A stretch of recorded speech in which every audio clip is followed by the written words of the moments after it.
In the world of NASCAR, most agree that in order to run in their top 3 divisions, the only drivers that should are the best of the best in stock car racing. That for the most part is true, but as we have seen throughout the years, that is not always the case.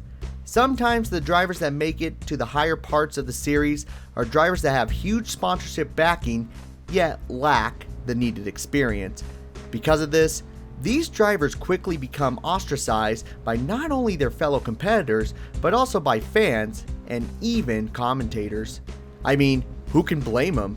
If you had a multi-million-dollar car that got taken out by some novice who paid their way into a ride, I bet you wouldn't be praising their skills either. Now, there are many drivers who have received these shots in NASCAR that many feel were undeserving. Lots of fans point at drivers such as Danica Patrick or Corey LaJoie, drivers that seem to be given every opportunity to run in NASCAR's top series, yet were miles behind the ball compared to others who legit had a shot to be competitive.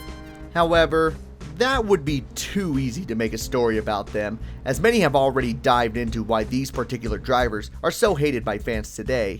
Instead, I want to look at a driver that no one hardly knew about, that went into a race with little to no expectations, but somehow became the biggest annoyance that he was never seen in NASCAR's top divisions again. Today, we dive into Ken Alexander, who arguably had one of the worst races a driver could potentially have.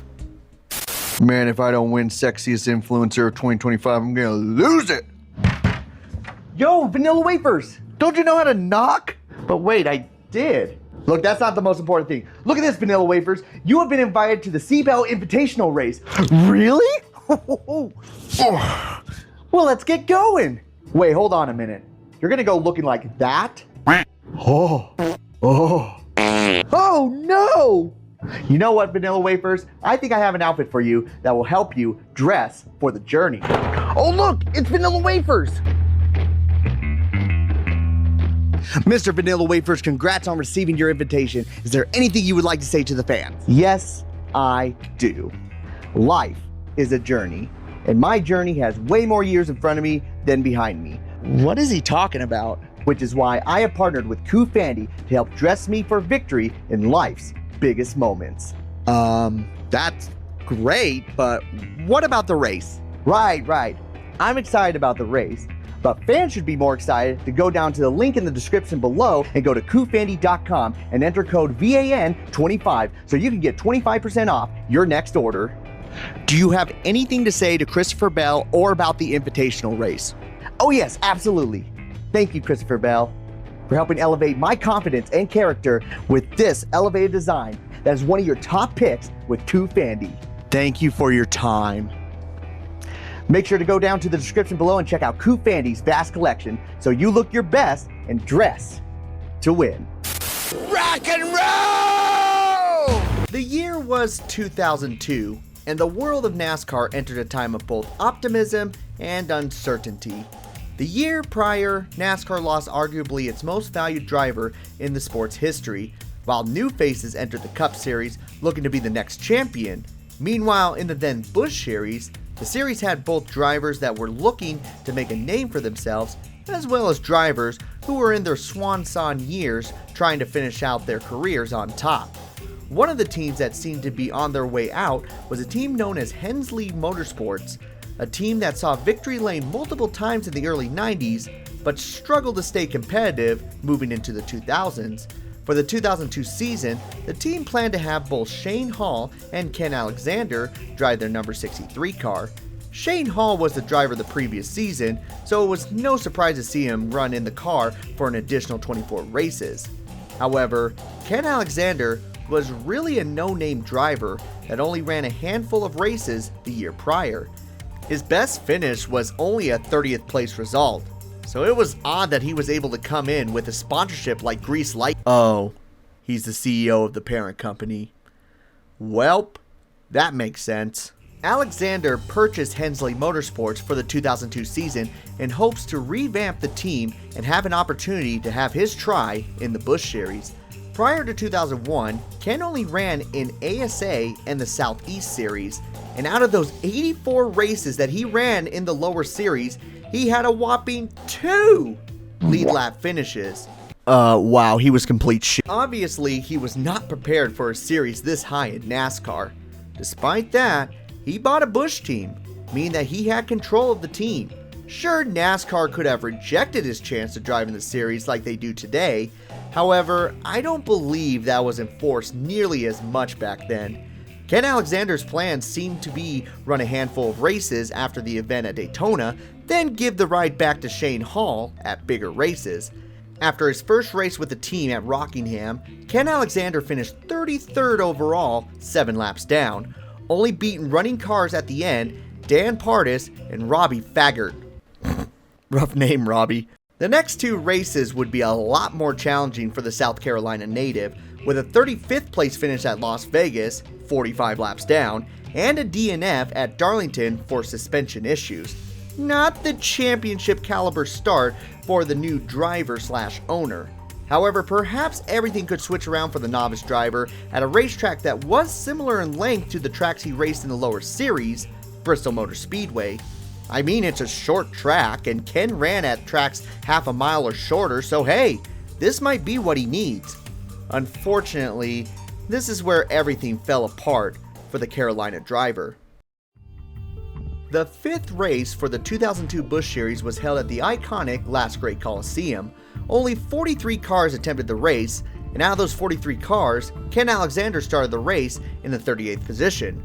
The 63 team not only had Grease Lightning as one of their main sponsors, but also Pep Boys signed on to the team for the Bristol race as well, meaning that they would carry an onboard camera for the race. At this point, Alexander's best finish has been a 29th place finish the week prior, which ended in a DNF. So perhaps today is the day he can turn everything around and prove that he belongs in the Busch Series.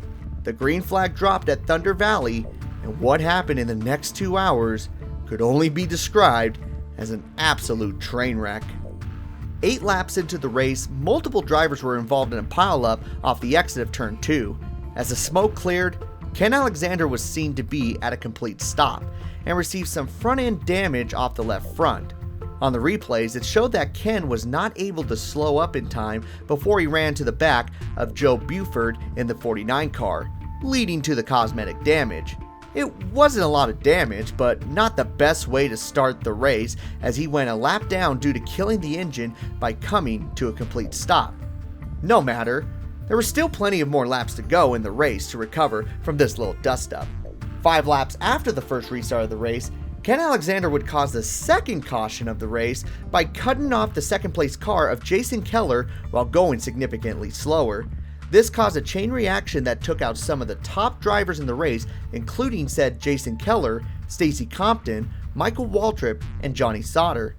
A bad break for all 4 drivers, as they were all near the front and the top 11 in driver standings, all caused by an inexperienced move by Alexander. Keller, Compton, and Waltrip would go behind the wall, while Ken continued on in the race. The green flag came back out at lap number 27. Within 7 laps, the 63 car would go another lap down, putting him down 9 laps in just 33. Yes, you heard me correctly. 9 laps down in just 33 laps. What was worse was that not only was he incredibly off the pace, but also struggling to get out of the way of faster cars, causing stack-ups around the track. It was at this point that not only were the competitors starting to get annoyed with the Pep Boys machine, but the commentators were as well. I just can't see how that 63 car can stay out there.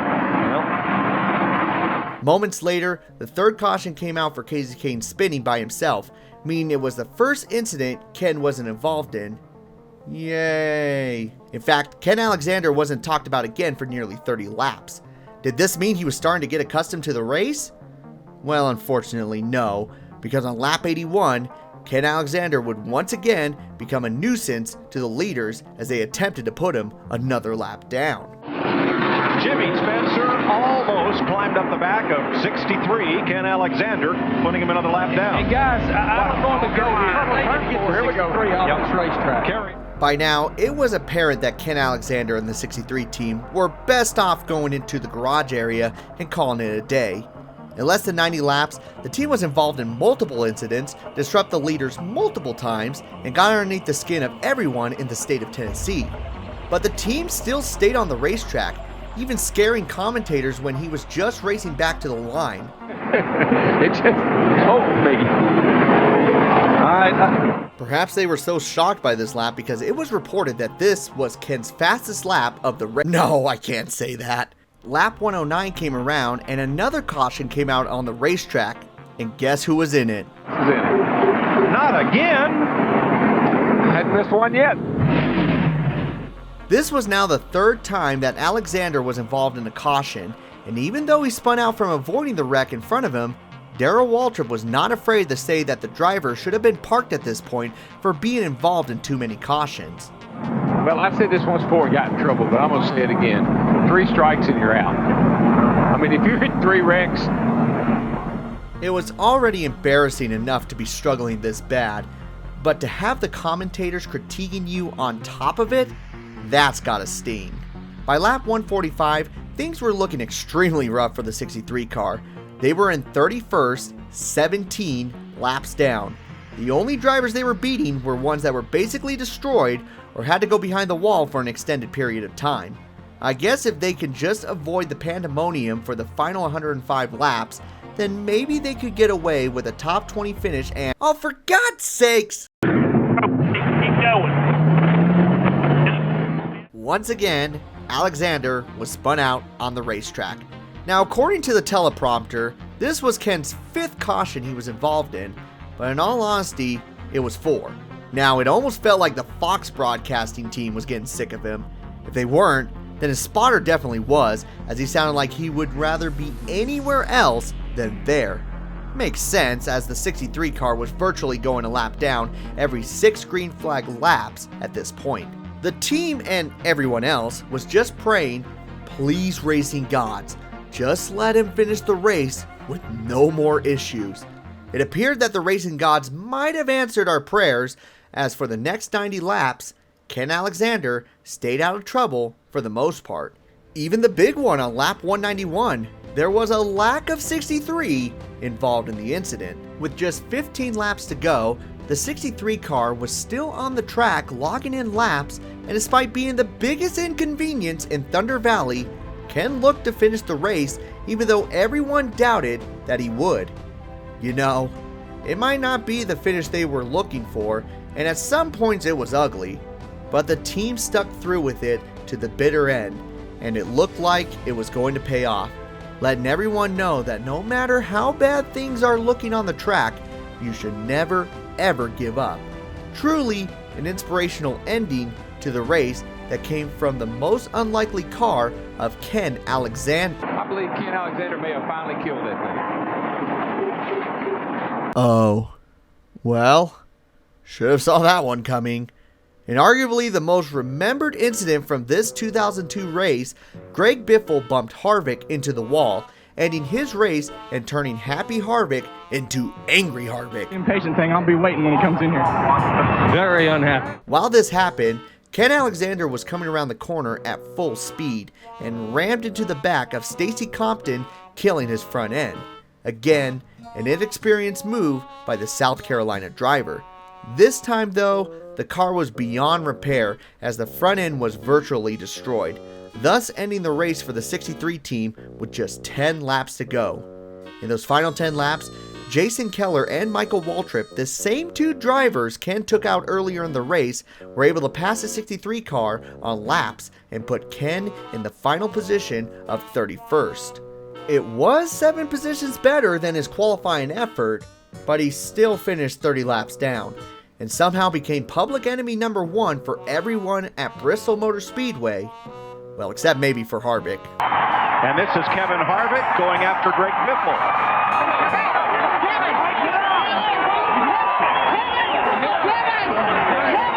In the end, Jeff Green was able to win the race, Harvick showed his displeasure to Biffle, Mark Green broke his foot on the last lap, and Ken Alexander virtually pissed off everyone in his 4th race of the 2002 season.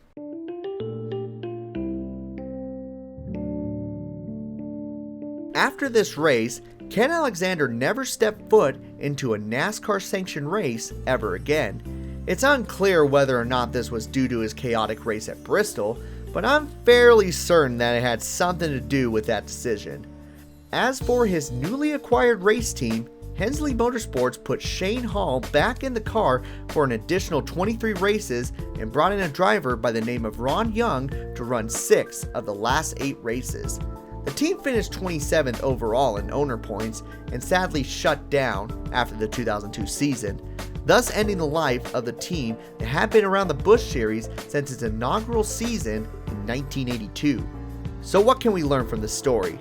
Well, I think the biggest thing we can learn is that even though NASCAR has many seats to fill in its top divisions, only the best of the best should be behind those seats. Sure, some drivers come in with sponsorship and even a lot of money, but money doesn't equal talent. There comes a point where buying your way into a ride is simply too much of a risk for your fellow competitors, and I feel like there was no better example of that than in 2002 on March 23rd at Bristol Motor Speedway, where Ken Alexander stepped into his own ride that he bought from a longtime team and somehow left his mark at becoming public enemy number 1 in one race in the Busch Series. Lap cars are terrible today. I mean, absolutely pitiful.